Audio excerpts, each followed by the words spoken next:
참으로 좋으신 하나님, 오늘 청년 수련회를 통하여서 하나님을 만날 수 있도록 도우시니 감사합니다. 이 시간 하나님 주관하여 주시고 홀로 영광 받아 주시옵소서. 우리 청년들의 삶이 주의 앞에 주의 뜻을 따라서 한 걸음 한 걸음 전진해 나가는 삶이 되도록 하나님 도우시옵소서. 함께 하심을 감사드리며 예수님 이름으로 기도합니다. 아멘. 오래간만에 청년 예배에 이렇게 참석했습니다. 언제나처럼 이렇게 열정적이고 또 감동 있는 그러한 찬양을 들려주신 우리 찬양팀에 감사드리고 우리 반주팀에도 감사드립니다. 또 안중교회 장로로서 우리 청년들을 이렇게 든든하게 잘 지도하고 계신 우리 황성하 목사님께도 감사드리고, 제가 마스크 벗어도 될까요? 예. 황성하 목사님께도 감사를 드리고, 그리고 우리 청년마을 우리 모든 장로님들이나 모든 성도들이 기대하고 있습니다. 오늘 제 간증을 진행하도록 하겠습니다. 화면을 띄워주셔도 되겠습니다.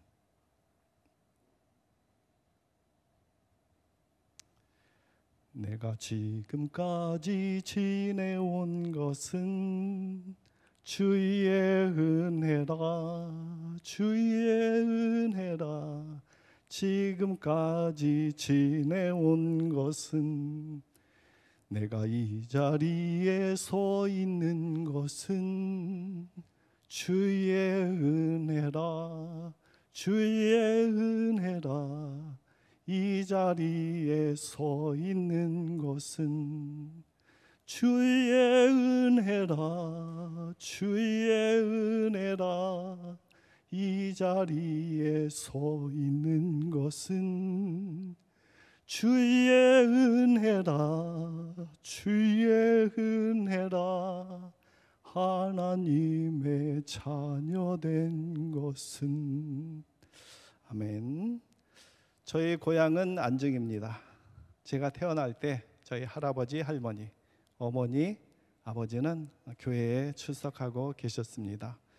창립 멤버는 아니었지만 초창기 멤버로 그렇게 활동을 하셨고, 그러니까 다 자연스럽게 저희 가족 생활은 교회 생활의 연장이었습니다. 가정 예배, 명절 때 가족들이, 아버지 사촌이나 아버지 형제들이 다 모여서 예배를 드리는 모습입니다. 저쪽에서 보면 약간 이쪽을 바라보고 있는 젊은 남자분이 계신데, 저희 막내 작은 아버지신데 당시에 한 80년대 후반 정도 될 것 같아요. 우리 청년마을 청년부의 회장을 하셔갖고 열심히 활동을 하셨고, 또 회원이었던 여성을 만나서 결혼까지 한 안중교회 커플 1호 탄생을 이루신 그런 저희 작은아버지이십니다. 그 후에 이재성 장로님이 또 청년회장 하시면서 우리 김진원 권사님을 청년마을에서 만나서 지금 잘 살고 계시죠. 이렇게 교회 안에서 또 말씀으로 양육해 주시는 부모님 안에서 어린 시절을 잘 보내던 중에 급변하는 현상이 발생했습니다.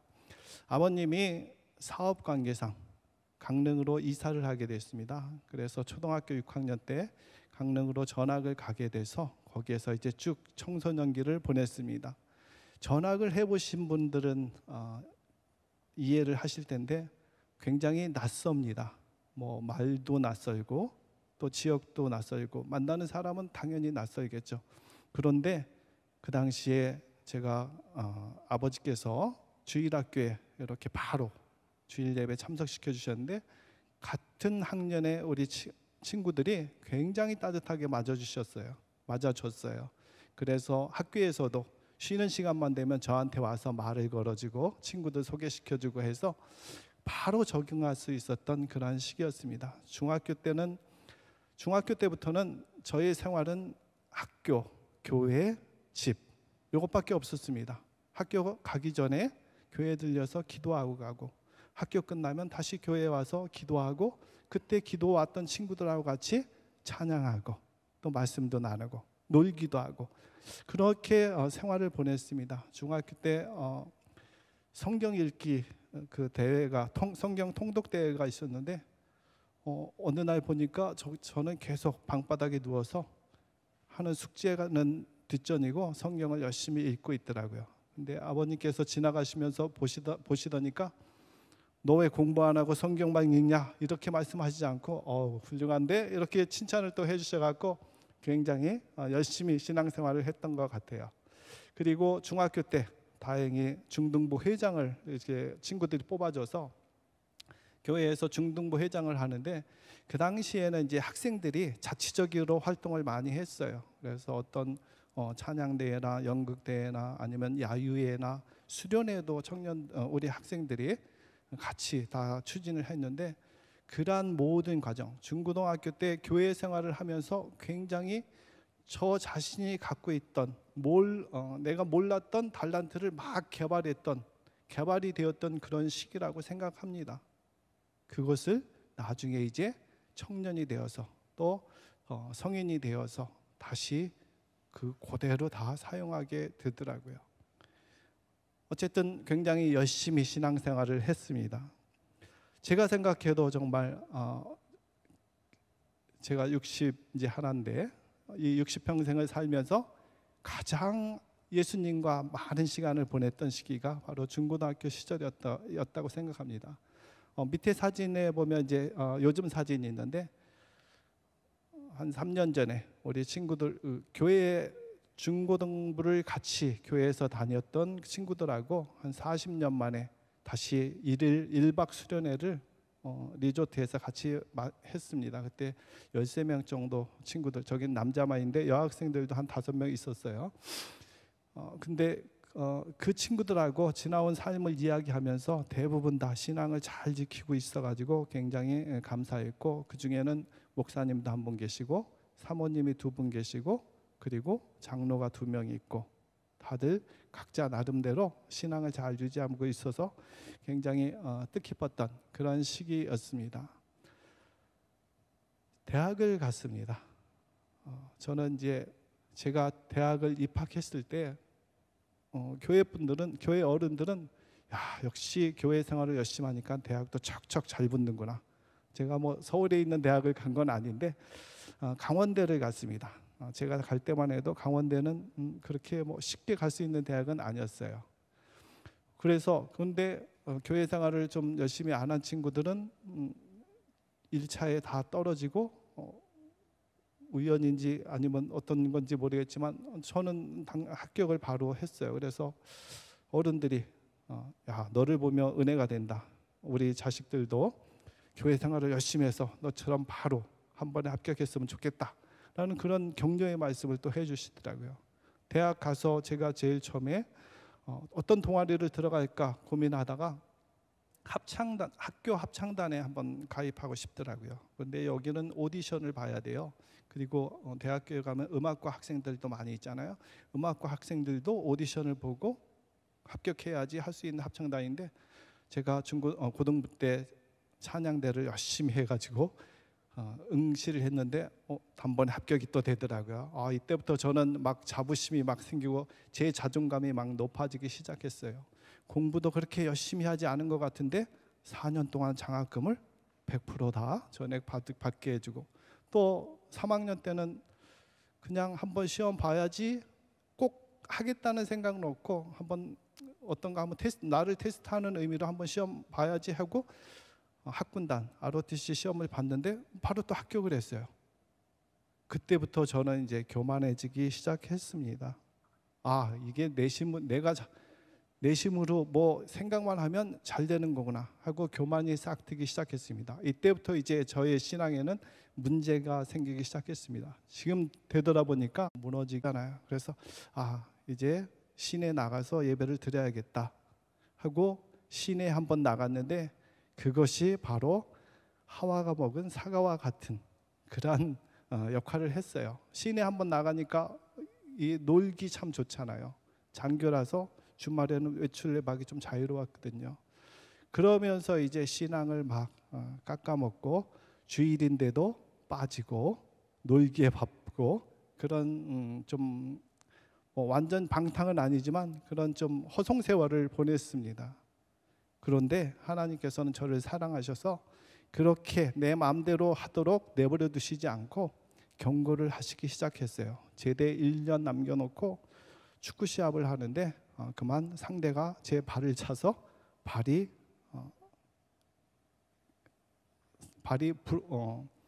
부러졌어요. 그래서 3개월 동안 기부스를 하고 있었는데 그때도 저는 혼자 있으면서 이거 하나님의 경고다라는 것을 모르고 그냥 푹 쉬고 있었죠. 그런데 또 제대를 한 3개월 남겨놓고서 하나님께서 또 한번 경고를 하셨어요. 갑작스럽게 저에게 급성 간염이 왔습니다. 몰랐는데 주변 사람이 눈동자가 좀 노란색인 게 이상하네, 한번 병원에 가봐 그랬는데 마침 제가 말년 휴가라서 집에 가서 어머니께 그 이야기를 했더니까 어머니가 깜짝 놀라서 병원에 갔는데 급성 간염이라고 빨리 입원해야 된다고 해서 이제 입원을 하게 됐습니다. 병원에서는 간 수치가 너무 높아서 이거 굉장히 시간이 오래 걸릴 것 같다 하고 어머니께서는 막 목사님도 부르고 권사님도 부르고 해서 저한테 와서 기도를 세게 해주시고 그렇게 갔습니다. 그런데 어머니 생각은 언제 죽을지 모른다 이런 조급한 마음이 있었는데 저는 전혀 죽을 것 같은 그런 마음은 안 들었어요. 시간 지나면 낫겠지. 근데 다행히 어머님의 정성과 또 교회 성도들의 기도로 20일 만에 깨끗하게 완치가 되어서 다시 퇴원하고 잘 제대를 했습니다. 제대하고 이제 직장을 가게 됐는데 이쯤 되면 이제 정신을 차려야 되는데 아직도 정신을 못 차리고 이제 집에 와서 직장 생활하면서 주일 11시에 예배만 겨우 드리고 그 다음에 제 개인 노는 생활하는 그러한 생활을 연속했습니다. 그러자 이번에는 하나님께서 저희 아버님을 좀 치셨어요. 잘 되던 아버님 사업이 갑자기 부도가 났어요. 그래서 집도 또 재산도 다 잃고 이제 갈 데가 없어가지고 결국은 안중으로 돌아올 수밖에 없었어요. 다행히 안중에 가게터가 하나 있었기 때문에. 그래서 그동안 교제하던 아내하고 부랴부랴 결혼해서 이제 안중에 왔는데 안중에 오니까 뭐 딱히 할 게 없죠. 돈도 없죠. 또 한 20년 동안 서로 단절되어 있으니까 아는 사람도 없고 그래서 처음에는 무엇을 할까 하다가 제일 먼저 기도를 해야겠다. 그 마음이 그때서야 들더라고요. 진작에 제가 다리 부러졌을 때 기도해야지 이 마음을 들었으면 아버님 사업도 부도가 나지 않고 계속 잘 일어나면서 좀 더 여유롭게 더 많은 것을 드리면서 할 수 있을 텐데 좀 많이 늦었죠. 그러나 늦었어도 참 다행이라고 생각해요. 그때부터 이제 새벽 기도를 하면서 하나님 저를 좀 도와주세요. 이렇게 매달리기 시작했습니다. 그렇게 매달리면서 사일국리를 하다 보니까 처음에는 이제 자본이 없으니까 안중에 5일마다 장이 열리잖아요. 그때 5일장 장터에 나가서 휴지 쌓아놓고 또 그 당시 봄 되면은 이제 노란 장화가 많이 필요한데 장화 쌓아놓고 그거 떠다가 팔고 그러다가 마침 이제 가게터가 다시 또 나와서 장사도 조그맣게 해보고 했는데 제 체질은 아니에요. 그래서 안 되겠다. 직장 가야겠다 하고서 직장을 이제 알아봤는데 눈높이 수학이라고 아마 여러분 중에서도 해보신 분이 있을지 모르겠는데 가정 방문하는 학습지 교사 모집을 나이 제한 없이 하더라고요. 그래서 거기에 응시해서 다행히 바로 또 됐어요. 그래서 한 3년 정도 이렇게 가정 방문하면서 학습지 교사를 했는데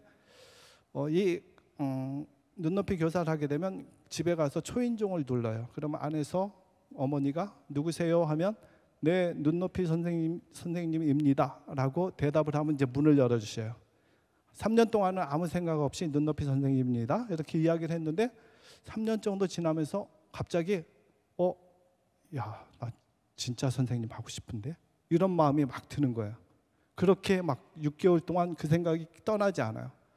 진짜 선생님 하면 너무 좋겠다 이런 마음이 막 생기는 거예요. 그래서 6개월 정도 지나서 그러면 좀 힘들더라도 여기서 직장을 그만두고 어디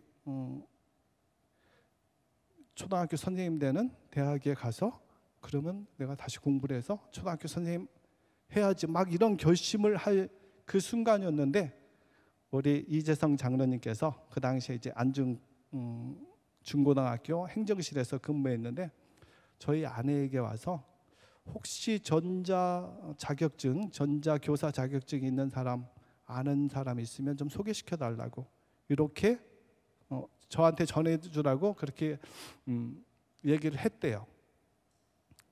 그 말을 전해 들으면서 저희 아내가 지나가는 말로 우리 남편 공업 기술 자격증이 있는데 혹시 공업 선생님이나 기술 선생님 필요하지 않으세요? 물어보니까 이재성 장로님은 그때는 아직 전혀 필요 없어요 하고서 갔는데 일주일 뒤에 다시 또 이재성 장로님이 저한테 찾아왔어요.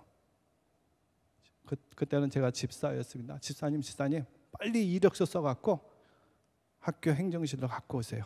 지금 공업 선생님 자리가 하나 났어요. 빨리 쓰세요. 그 이야기를 듣고 저는 막 가슴이 뛰기 시작했죠. 그래서 이력서를 써서 냈는데 내자마자 바로 면접 보러 오라고 연락이 와서 면접을 이제 내일 그 당시로 치면 내일 보러 가게 됐어요. 면접 보러 오라니까 내가 그토록 지금 한 1년 동안 진짜 선생님이 되고 싶다 이런 꿈을 꾸고 있었는데 정말 진짜 선생님이 되는 길이 열릴지도 모른다는 그 순간이 되니까 가슴이 막 뛰면서 꼭 됐으면 좋겠는데 그 면접 볼 때 물어보는 말을 내가 어떻게 지혜롭게 대답할까 하고 막 머릿속으로 혼자 막 연구를 하고 이렇게 물어보면 이렇게 대답해야지 하면서 혼자 워게임식으로 이렇게 하면서 좋은 컨디션을 위해서 일찍 자야지 하고 한 9시 정도에 잠을 잔 것 같아요. 근데 10시가 되고 11시가 됐는데도 잠이 안 오는 거예요. 계속 머릿속에서 그 면접할 때 질문 어떤 질문일까 그것만 생각나는 거예요. 그래서 안 되겠다 싶어서 11시에 우리 교회로 왔어요. 교회에 와서 1시간 기도하고 가야지 하고 와서 1시간 기도했는데도 그 생각이 기도하는 중에 여기서 철야를 해야겠다 생각을 하고 새벽 기도까지 계속 앉아서 묵상하고 또 꼬박꼬박 졸고 하다가 새벽 기도를 마치고 이제 집에 가서 다음 날 이제 샤워를 하고 면접을 갔습니다. 근데 면접 볼 때 질문이 제가 밤새도록 고민했던 그런 질문하고는 전혀 상관이 없는 그런 질문을 하시더라고요. 어떤 질문이냐면 제일 높으신 분이 내가 듣기로는 우리 신정철 씨가 교회 활동을 열심히 잘 하신다고 하는데 학교 일하고 교회 일하고 겹치면 어느 것을 먼저 하겠습니까? 이런 생각지 못한 전혀 예상하지 않은 질문을 하시는 거야. 순간 저는 당황했습니다. 이거 꼭 제가 선생님이 되고 싶으니까 어떻게 해야 되겠어요? 당연히 학교 일을 먼저 해야죠.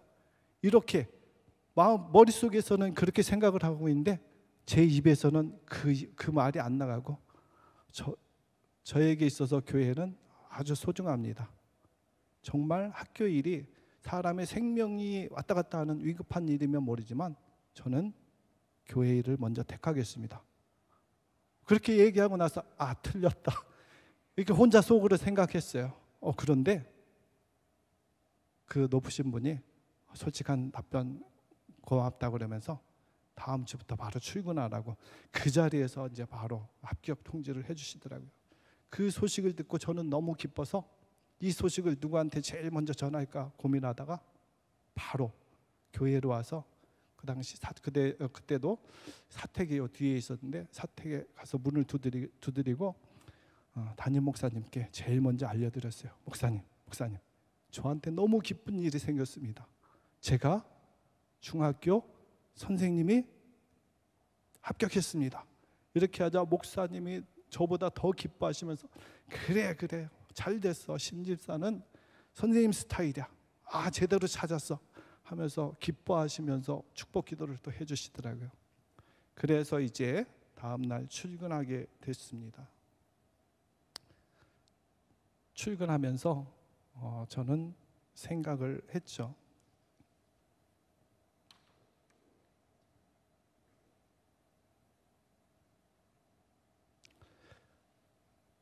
출근하면서 하나님께서 왜 나를 그냥 눈높이 선생님으로 그대로 두지 않고 이 안중학원에, 안중중학교에 선생님으로 보내셨을까? 깊은 걸어가면서 생각을 했습니다. 그리고 문 앞에, 학교 정문 앞에 이제 한 발짝만 걸면 학교 안으로 이제 들어갈 그 순간이었는데 갑자기 그런 음성이 들리는 것 같아요. 신집사, 너를 이 학원에 보낸 거는 내 뜻을 이 학원에서, 안중중학교에서 나의 이름을 높이라고 보낸 거야. 너는 그 역할을 잘 감당해야 돼. 그런 마음을 주시더라고요. 그래서 그때부터 저는 물론 학생들도 잘 가르치고 교사들과 유대관계도 잘하고 해야 되지만 제일 중요한 거는 하나님의 이름을 더럽히지 않고 또 하나님을 높이는 일, 또 복음을 증거하는 일에 최선을 다해야겠다, 이러한 결심을 하게 됐습니다. 정말 안중중학교 선생님이 된 거는 우리 성경 말씀에 보면 제가 가장 이해가 안 되는, 읽으면서 이해가 안 되는 부분이 있었는데, 예수님께서 내가 믿음이 있으면 이 산을 들려서 바다에 던질 수 있다라는 말씀하는데 정말 저에게는 그런 것 같았어요. 전혀 생각지도 못했는데 정말 우연이라고 말할 수밖에 없는데 하나님께서는 저를 이렇게 정말 생명의 땅으로 다시 옮겨 심어 주신 것이죠. 학교에 가서 수업 중에 기회가 되는 대로 복음을 전했습니다. 그리고 기회가 되는 대로 성경 말씀 전했습니다. 학생들이 싫어하든 안 싫어하든 전했습니다. 그렇다고 해서 매 시간 전한 건 아니지만 기회가 될 때마다 전했어요.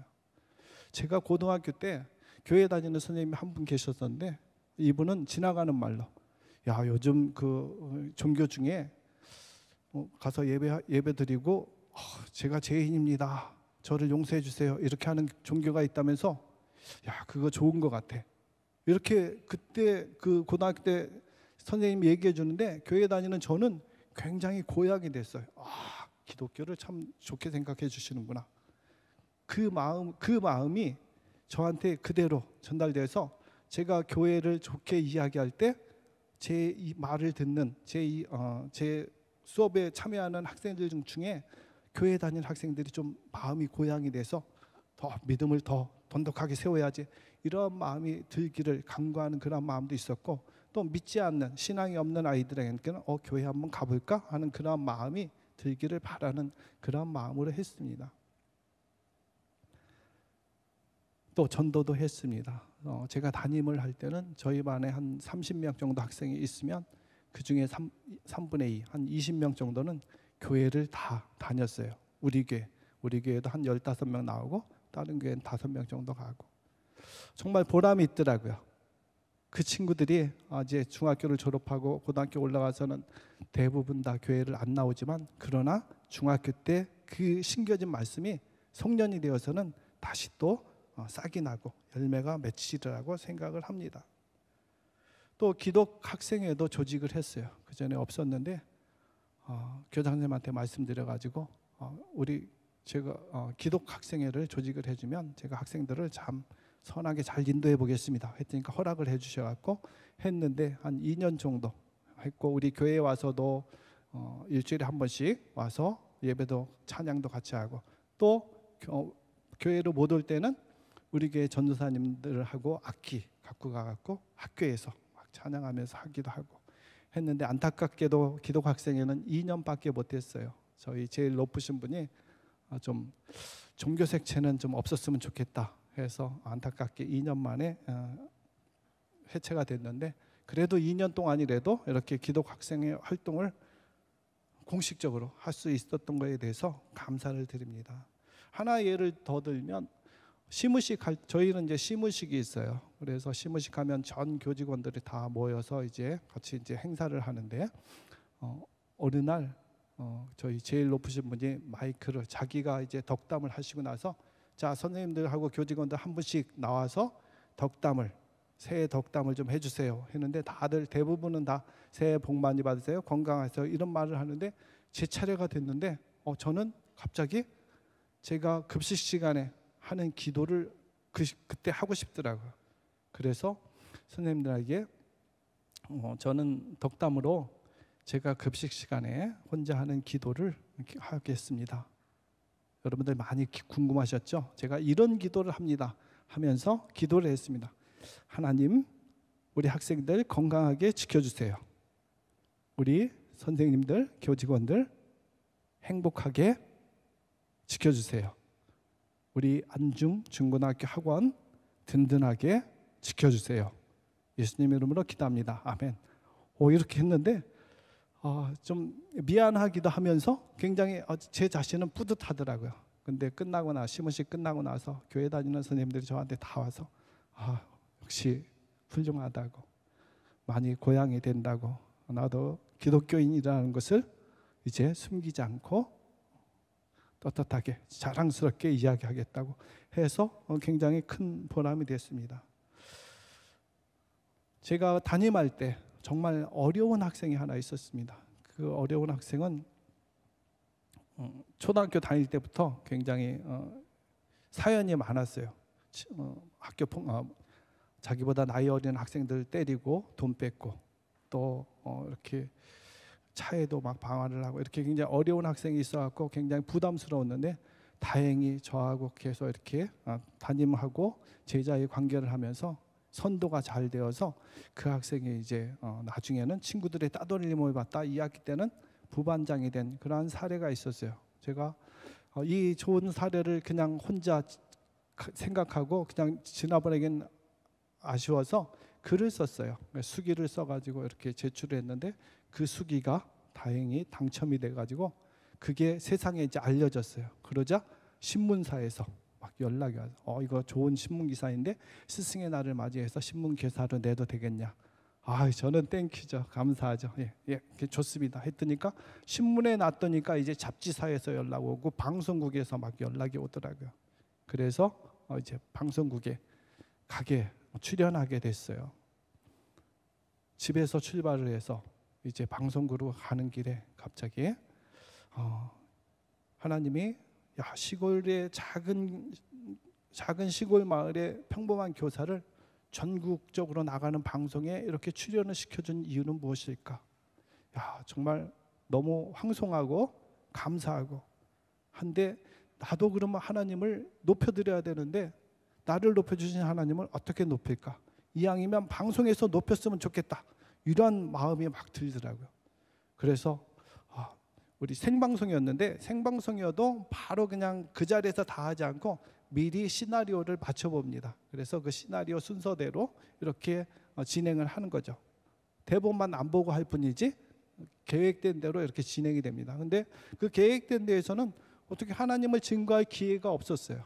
그런데 한참 생방송을 진행하는 중에 사회자가 대본에 없던 질문을 하는 거예요. 이렇게 어려운 학생을 지도하면서 선생님도 분명히 말 못할 괴로움, 힘든 과정이 있었을 텐데 그때는 어떻게 해소했습니까? 대본에 없던 질문을 했는데 그때 제가 그냥 막 말이 나오는 거예요. 네, 맞습니다. 당연히 힘들었습니다. 그러나 저는 그 힘들 때마다 교회에 가서 나의 하나님께 기도를 했습니다. 하나님, 이렇게 힘든데 제 마음을 위로해 주시고 더욱더 예수님의 사랑으로 가득 채워주세요. 그리고 저 학생을 불쌍하게 여겨주세요. 이렇게 기도한다고 이야기를 하니까 그 사회자분이 깜짝 놀라더라고요. 갑자기 종교 이야기를 하니까요. 그런데 벌써 다 뱉어놨고, 다행히 녹화 방송이 아니라 생방송이라서 주워 담을 수도 없잖아요. 처음에 생방송이라고 해서 부담이 많이 됐는데 오히려 생방송이 더 유익이 된 거예요. 그렇게 해서 이제 하나님을 높이고 내려오는 길에 정말 제 자신이 너무 대견스러웠어요. 역시 하나님이 나를 높였는데 나도 하나님을 높였어. 나도 괜찮은 사람이야 하면서 자부심이 막 생기고 또 믿음이 더욱더 신장이 되더라고요. 학교 이야기 한 가지만 더 하겠습니다. 요즘 저는 이제 지금 고등학교에서 근무하고 있는데 한 3년 전부터 저의 별명이 새로 생겼어요. 그 별명은 보살이라는 별명이에요. 보살은 불교 용어잖아요. 불교에서 불교의 그 신앙을 잘 준수하고 착하게 살려고 노력하는, 또 많은 사람에게 영향력을 끼치는 그러한 사람을 보살이라고 한대요. 처음 저보고 보살 선생님 할 때는 기분이 엄청 나빴어요. 나 기독교인인데 왜 불교 용어를 나한테 붙이나. 그런데 자꾸 듣다 보니까 기분이 좋아지더라고요. 왜 좋아지냐면 기독교계뿐만 아니라 불교계에서도 나를 인정해 주는구나. 이렇게 또 해석이 돼갖고 굉장히 요즘은 기분 좋게 듣고 있습니다. 그러나 이제 그런 소리 할 때마다 이왕이면 예수님의 제자라고 했으면 더 좋겠다라는 이제 첨가말을 합니다. 어쨌거나 이 교사라는 저에게는 전혀 생각지 못한 그러한 직업이었습니다. 꿈만 꾸던 그러한 직업이었죠. 그런데 내가 꿈을 꾸니까 정말 사랑이 많고 또 모든 것을 갖고 있는 하나님은 내 꿈을 알아서 내가 모르게 다 준비하시고 이루어 주신다는 것을 확인하는 그러한 계기가 됐습니다. 그러면 나는 거기에 하나님께서 내 길을 인도해 주시고 나를 높여 주실 때 내가 할 역할이 또 있잖아요. 나는 나를 사랑하시는 그 하나님께 어떻게 표현을 해야 되는가? 하나님을 어떻게 높여야 되는가? 이 부분을 계속 생각하는 것이 중요하다고 생각합니다. 저는 그렇게 살려고 노력하고 있다고 자부합니다. 안중교회 장로로 또 세워주셨는데 장로의 역할이 여러 가지가 많이 있겠는데 그 장로의 역할을 어떻게 잘 수행해야 되는가? 이건 지금 현재 저의 고민이기도 합니다. 이제 제가 2년 반 있으면 정년 퇴임을 합니다. 2년 반 뒤에 저의 꿈이 있습니다. 한 3년 전에 한 3, 4년 된 것 같아요. 기독교 방송을 보는데 어느 시골교회 목사님이 간증을 하시더라고요. 자기가 이제 은퇴를 하게 되면 재산이 많지 않지만 재산을 4등분해서 내 거, 아내 거, 아들, 큰아들, 작은아들 거 해서 4개로 똑같이 나눠줄 테니까 각자 자기 것을, 자기 몫을 갖고서 행복하게 살자. 이렇게 하고 이제 잠자리에 누웠대요. 그런데 잠은 오지 않고 계속 머릿속에서 예수님이 떠오르면서 예수님이 뭐라고 말씀하시는데 귀 기울여 보니까 이 목사야, 나는 이런 소리가 자꾸 들리더래요. 그래서 그 다음 날 다시 가족회의를 소집해서 잘못 얘기했다. 예수님도 우리 가족이니까 5등분 해야겠다. 해서 5등분을 했다는 그런 간증을 들으면서 갑자기 제 마음도 막 뜨거워지는 거예요. 예수님도 나의 가족인데 나는 예수님을 위해서 무엇을 할 것인가? 내가 하늘나라 가기 전에 이 땅에 무엇을 남기고 무엇을 예수님 것을 드리고 갈 것인가? 라는 그런 고민을 했는데 고민하다가 결정을 했습니다. 제가 재산을 많지는 않지만 정년 퇴임을 하게 되면 100개 교회를 찾아다니면서 그것도 큰 교회 말고 시골의 가난한 교회, 어렵게 생활하는 그런 교회 목회자들을 찾아다니면서 위로하는 역할을 좀 해야겠다. 그러면서 저도 저희 가족들에게 양해를 구했어요. 나도 그 목사님처럼 재산을 5분의 1로 나눠서 그 5분의 1을 내가 하늘나라 가기 전에 예수님께 드리고 가야겠다. 이렇게 이야기했더니까 다들 그거 안 돼요 이렇게 하지 않고 참 좋은 생각이네요 하고 이렇게 받아들이고 또 격려를 해주더라고요. 역시 아빠는 훌륭하네요 이렇게 하면서 그 꿈을 계속 이루고 싶습니다. 한 달에 한 교회씩. 그러면 한 10년 정도 걸릴 것 같아요. 그때 되면 제가 70 한 중반 정도 될 것 같은데 그때까지 하나님께서 건강을 허락해 주시길 간구합니다. 마지막으로 우리 청년들에게 드리고 싶은 말씀이 있습니다. 제가 살면서 가장 잘한 거는 예수님을 만난 거. 그 다음 잘한 거는 아내를 만난 거예요. 제 믿음이 좀 좋아 보이지만 사실 저도 허물투성이고 되게 약해요. 약하고 또 편의주의적이고 또 나름 자유롭게 신앙생활을 한다고 스스로 위로하고 있어요. 그런데 내가 조금 편해지려 하고 좀 자유로워지려고 할 때마다 저희 아내가 그러면 안 되지. 장로잖아. 권사잖아. 교회 가야지. 교회 열심히 내야지. 이렇게 계속 옆구리를 찔러줘요. 그때마다 저는 난 장로고 아내는 권사인데 좀 부끄러워하면서 아내 말을 이제 따르게 되죠. 아내 말을 잘 들어서 나쁜 건 없어요. 그래서 여러분들도 이제 결혼을 앞두고 있잖아요. 여러분들 인생에 있어서 만남이 중요한데 배우자를 잘 만나시기를 간구합니다. 그리고 그걸 위해서 저도 같이 기도하겠습니다. 정말 좋은 배우자는 내 믿음을 흐트러지지 않고 잘 세울 수 있게 협력해주는 그런 배우자가 가장 좋은 배우자라고 생각합니다. 기도하고 마치겠습니다. 좋으신 하나님, 제 마음과 제 입술을 주장해 주심을 감사합니다. 행여나 잘못 전한 거 있으면 하나님 빨리 잊게 해주시고, 또 하나님께 감동되는 말씀이 있으면 잘 기억해서 믿음 생활에 큰 보탬이 될 수 있도록 도우시옵소서.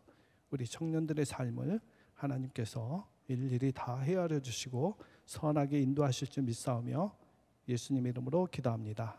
아멘.